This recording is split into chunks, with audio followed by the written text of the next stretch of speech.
प्रणाम। आप आप कुर्सी पे विराजेंगे। कुर्सी कुर्सी आप महाराज जी, आप मोहन भागवत जी हैं, राष्ट्रीय स्वयंसेवक के अभी संघ प्रमुख हैं महाराज जी। इधर इधर लगा। एक आसन भी इस पे बिछा दो। एक आसन आप विराज।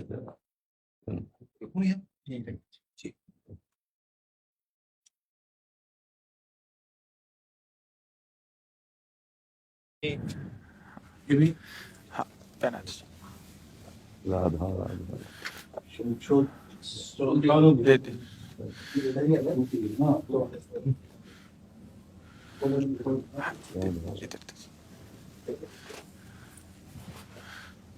आप विराज। माला ऐसे रहने दीजिए, बैठ हम से अपने शिव जी को प्रणाम करें।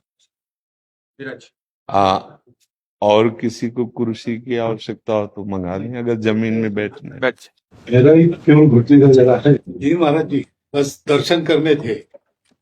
आपकी बात वीडियो पर सुनी तो लगा एक बार देख लेना चाहिए। चाह मिटी चिंता गई मनुआ बेपरवाह, ऐसे लोग कम देखने को मिलते। देखो, अपने लोगों का जन्म जो भगवान ने दिया है ना, ये सिर्फ सेवा के लिए दिया है। व्यवहारिकी सेवा और आध्यात्म की सेवा, ये दोनों सेवाएं अति अनिवार्य है। केवल व्यवहारिकी सेवा ही होती रहे, हम अपने भारतवासियों को अगर हम परम सुखी करना चाहते हैं तो केवल वस्तु और व्यवस्था से नहीं कर सकते, उनका बौद्धिक स्तर सुधरना चाहिए।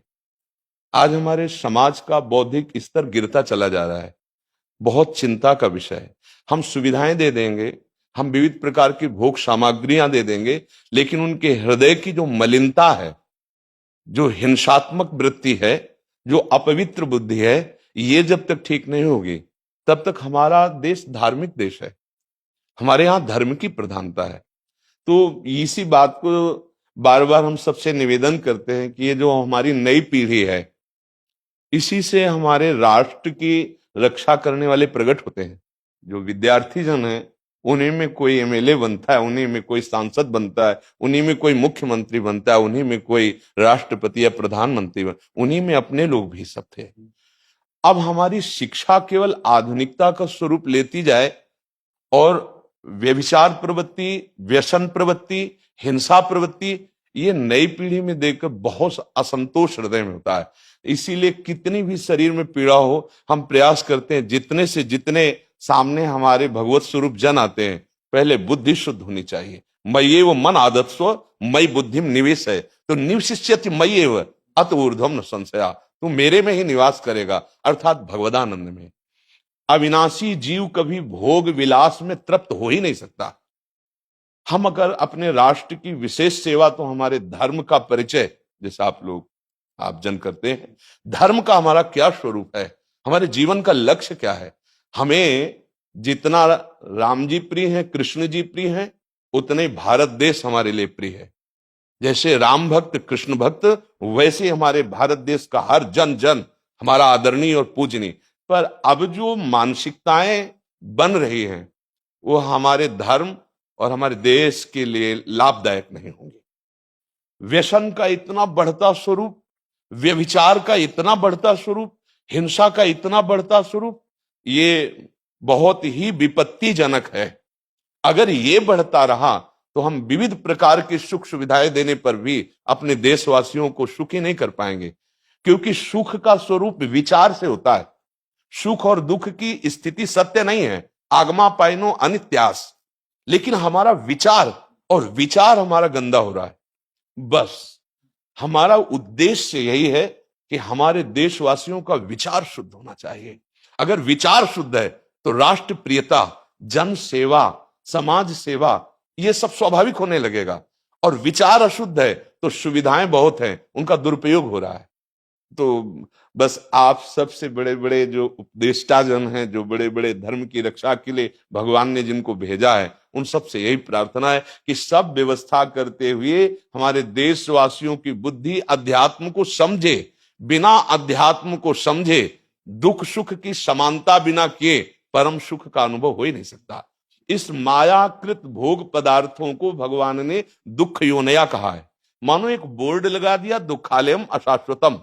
और हम सब यही चाहते हैं कि लौकिक भोगों को भोगने से ही हमारा राष्ट्र सुखी हो जाएगा या हम सुखी हो जाएंगे। नहीं, लौकिक भोगों को पूजन सामग्री बना करके और साध्य सच्चिदानंद प्रभु को रखा जाए तो आनंद की उमंगन हो जाएगी। बहुत सुंदर मानव जीवन का स्वरूप है, जिसे देव दुर्लभ कहा गया। दुर्लभो मानुषो देहो। लेकिन क्या दुर्लभता शब्द स्पर्श रूप रस गंध इन्हीं विषय के भोगने की या इन्हीं सुविधाओं के लिए दुर्लभ कहा गया? दुर्लभ है किसी सच्चिदानंद सुख के लिए। और उस सुख को तो हम भूले हुए, एकदम बहते हुए शब्द स्पर्श रूप रस गंध के प्रवाह में चले जा रहे हैं और इसी को सौभाग्य समझ रहे हैं कि हमें सुख प्राप्त हो रहा है। नहीं, हम सबसे प्रार्थना करते हैं कि आप अपने धर्म को समझिए। आप अपने स्वा को जहां जहां स्थापित करते चले जा रहे हैं, आप उसे गंदा करते चले जा रहे हैं। मदिरा में, हिंसा में, द्यूत कीड़ा में, बेविचार में। इसे दोष नहीं समझा जा रहा आज, और हमारे शास्त्र और हमारा धर्म इसको निषेध करता है। कलयुग की स्थिति बताई गई है। छोटे छोटे बच्चे व्यसन करने में लग गए। आज स्कूली विद्यार्थी जिनको ब्रह्मचर्य से पुष्ट होना चाहिए, वो ब्रह्मचर्य नष्ट कर रहे हैं। ये बड़ा चिंता का विषय है। हमारे देश के लिए जो जवान चाहिए, हमारे देश के लिए जो भक्ति चाहिए, उसमें बुद्धि और शरीर बल दोनों होना चाहिए। शरीर बल क्षीण हो रहा है क्योंकि व्यभिचार प्रवृत्ति में बहुत कमजोर अवस्था में, जैसे गेहूं की फसल है और गलेथ में काट ली जाए तो न दाना मिलेगा न सही भूस मिलेगा, ऐसे ही 20 वर्ष की अवस्था तक यदि ब्रह्मचर्य नष्ट कर दिया जाए तो वो गृहस्थ के योग्य में नहीं रह सकता। राष्ट्र सेवा की क्या बात है। हमारे राष्ट्र सेवा के लिए बहुत विशाल हृदय की आवश्यकता है। हमारे शरीर को बहुत स्वस्थ रखने की आवश्यकता है, तभी हम समाज सेवा, राष्ट्र सेवा। तो शरीर और बुद्धि दोनों का स्वस्थ होना बहुत आवश्यक है। तो शरीर को तो नष्ट किया जा रहा है विषय भोगों में। लोग समझने लगे हैं कि मांस खाने से हमारा स्वास्थ्य अच्छा रहेगा, हम बलवान बनेंगे। अध्यात्म बल नहीं तो तेरे शरीर की चर्बी बढ़ा ले, लेकिन तू न काम पर विजय प्राप्त कर सकता, न क्रोध पर, न लोभ पर, न मोह पर, न हिंसा पर। फिर क्या जीवन। तो इसीलिए हमारा बार बार हृदय में सबसे प्रार्थना, जिस संत भगवान भी आते हैं, ये देखो इस समय आवश्यकता विचार शुद्ध करने की है, आहार शुद्ध करने की है, आचरण शुद्ध करने की है। हमारे देश ने चरित्र की पूजा की है। रावण किसी बात में कम नहीं था। आज भी कोई शिव अगर अभिषेक होता है तो तांडव स्तोत्र उसी का गाया जाता है। जटाटवी गलत ज्वल प्रवाह पावित स्थले। ऐसा विद्वान और ऐसा बलवान जो 20 बार जैसे झूला आराध्य देव को झुलाया जाए, ऐसे महादेव सहित पार्वती को बाजुओं पे झुलाया, वो महाबली चरित्रहीन हो गया तो अपने देशवासियों ने राक्षस कह दिया उसको। चरित्र, आज हम चरित्र पर ध्यान ही नहीं दे रहे। चरित्र बेचना मतलब कोई समझ में नहीं आ रहा। छोटे छोटे बच्चे चरित्रहीन हो रहे हैं। हमारा राष्ट्र संकट में पड़ जाएगा अगर हमारे बच्चे व्यवस्थित नहीं हुए, उनकी बुद्धि शुद्ध नहीं हुई, उनका स्वास्थ्य ठीक नहीं रहा। कौन आगे चल करके है? यही पीढ़ी तो है ना, इन्हीं में से तो निकलते हैं हमारे राष्ट्र भक्त, भगवत भक्त, देश सेवी। तो सबसे ये प्रार्थना है कि हमारे नई पीढ़ी को सुधारा जाए, उनकी मानसिकता, उनका बौद्धिक स्तर सुधरे, क्योंकि भगवान ने हमें सेवा के लिए भेजा है सबको। चाहे जितना एकांत गुफा में भजन करे, उसकी भजन की सिद्धि समाज सुधार में लगेगी। अगर समाज सुधार में नहीं हुई तो खास बात नहीं हुई। अपना उद्धार कर लेना कोई खास बात नहीं है। खास बात है अपने जीवन को सत्य और तप में तपा करके समाज को प्रदान कर देना। हाँ, विविध प्रकार से हमारे समाज को सुख पहुंचे, इसी में भगवान विराजमान है। बहुनाम जन्म नाम अंते ज्ञानवान माम प्रपद्यते वासुदेवा स्वरमित सम आत्मा सुदुर्लभा। भगवान कहते हैं बहुत जन्मों की आराधना के बाद ऐसा विवेक जागृत होता है, ऐसा ज्ञान प्राप्त होता है कि सबके हृदय मंदिर पर भगवान वासुदेव विराजमान है। और यही अगर लक्ष्य बन गया तो संसार की सेवा करते हुए वो भगवान को प्राप्त हो जाएगा। ये संसार है नहीं, ये वासना वासुदेवस्य वासितम भुवनत्रयम् सर्वभूत निवासोस्मि वासुदेव नमोस्तुते। वो वासुदेव ही अपनी वासना, इच्छा, एक हम बहुत श्यामा विस्तार कर लिया है। यही जनाना है कि तुम साधारण देह नहीं हो प्यारे, तुम अविनाशी के बच्चा हो, जो चाहो कर सकते हो। पर तुम्हारी चाह गलत दिशा को चली गई। व्यसन छोड़ो, बेविचार छोड़ो, तो हमारी राष्ट्र सेवा में लगो, समाज सेवा में। बूढ़े बूढ़े माता पिता को जवान बच्चे निकाल दे रहे हैं। क्या ज्ञान है? जिस समय हम किसी ज्ञान के योग्य नहीं थे, अपनी रक्षा नहीं कर, उन्होंने हमारा मल धोया। आज हमें अवस्था उनकी सेवा की। हमारा समाज किस तरह से गिरता जा रहा है। जब बूढ़े जन मिलते हैं ना कि हमें घर से निकाल दिया, हमारे बेटे सेवा नहीं करते, तो लगता है हमारे शास्त्र तक पहुंचना तो बड़ी कठिन बात है। ये मनुष्य की मनुष्यता को भी छोड़ते चले जा रहे हैं, नहीं चले जा रहे। अब जैसे और लोग बहुत से वचन ऐसे, हम आपको ये दे देंगे, हम आपको ये दे देंगे, उसे होगा क्या? जो आप देना चाहते हो बहुतों के पास है। इनकी बुद्धि सुधारो, इनको धर्म का ज्ञान करवाओ, इनको राष्ट्र प्रियता सिखाओ कि राष्ट्र के लिए कैसे प्राण समर्पित किए जाते हैं। हाँ, अगर ये नहीं हुआ तो सुख सुविधाओं में फिर भोगवृत्ति बढ़ती चली जाएगी और लाभ नहीं मिल पाएगा। परसों नोएडा में मुझे भाषण करना था भारत के विकास पर। जी स्व के आधार पर भारत का बिल्कुल यही बात मैंने रखी। जी आप लोगों से सुनते वही बोलते जी। और वही करते, जी राष्ट्रीय और व्यक्तिगत चरित्र का। जी बस चिंता ये होती कि हम लोग करते चले जा रहे हैं, आप लोग भी करते चले जा रहे हैं, इतनी बातें बढ़ भी रही। जी तो प्रयास तो हम करेंगे, निराश तो हम कभी होंगे नहीं, क्योंकि जीना इसी के लिए है, मरना है तो इसी के साथ मरना है। परंतु क्या होगा, ऐसी चिंता मन में आती है, इनके भी मन में आती है, उनके भी, सबके मन में रहेगी। जी, इसका उत्तर सीधा ये है कि क्या हम श्री कृष्ण पर भरोसा नहीं करते? क्या बात है, बस हमें जो एकदम सही। हमें जो खास बात पकड़नी है, क्या हम सच्चिदानंद त्रिकालज्ञ सर्वज्ञ जगत गुरु भगवान श्री कृष्ण के भरोसे में भी कमी है क्या? अगर भरोसा दृढ़ है तो वही होगा जिसे कहा जाता है परम मंगल में, परम मंगल होगा। कदम पीछे नहीं।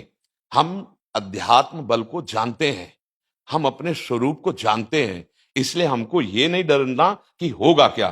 3 प्रकार की लीलाएं भगवान की हो रही, एक सृजन और एक पालन और एक संहार। जिस समय जैसा आदेश होगा हम उनके दास हैं, वैसा ही करेंगे। क्या होगा? अब वही होगा जो मंगल रचा होगा श्री कृष्ण। अब संशय तो करना नहीं है। हाँ, बिल्कुल संशय नहीं करना। जैसे आप अपने लोगों को तैयार किया है श्री कृष्ण ने, ऐसे ही आपके इन्हीं में से एक तैयार हो जाएगा जो बहुत जोर का संभालेगा। आपको चिंता नहीं करना आगे क्या होना है। हाँ, मूकम करोति वाचालम पंगुम लंघयते गिरिम यत् कृपा तमहम वंदे परमानंद माधवम। हमारे साथ श्री कृष्ण हैं, अब वही होगा जो परम मंगल होगा। बस निराशा, हताश, उदास ये हमारे जीवन में नहीं अधिकार रखते। किसी भी परिस्थिति में बिल्कुल किसी भी तरह का कोई शोक नहीं, किसी भी तरह का कोई भय नहीं। अविनाशी हूं। हाँ, जो हमें सेवा मिली दहाड़ता रहूंगा जब तक शरीर में श्वास है, और जब शरीर छूटेगा तो जो मेरा स्वरूप है उसी को प्राप्त होगा, मुझे कोई भय नहीं। और कि हमारा तिरंगा, हमारा राष्ट्र, हमारा भगवान है।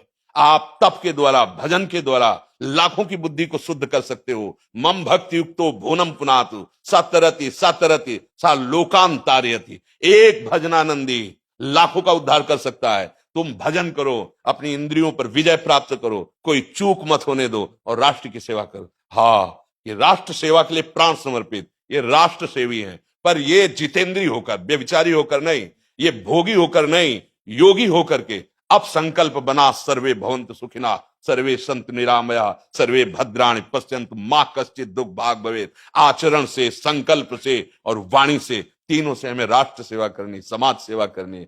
और हम निरंतर यही चाहेंगे कि आप जैसे सतमार्ग में प्रेरित करने वाले स्वस्थ रहें, भगवान सदैव रक्षा करे और आप आगे बढ़ते रहे। हमारे देशवासियों की हाँ बौद्धिक स्तर का सुधार और व्यवहारिक स्तर का सुधार दोनों का होता रहे।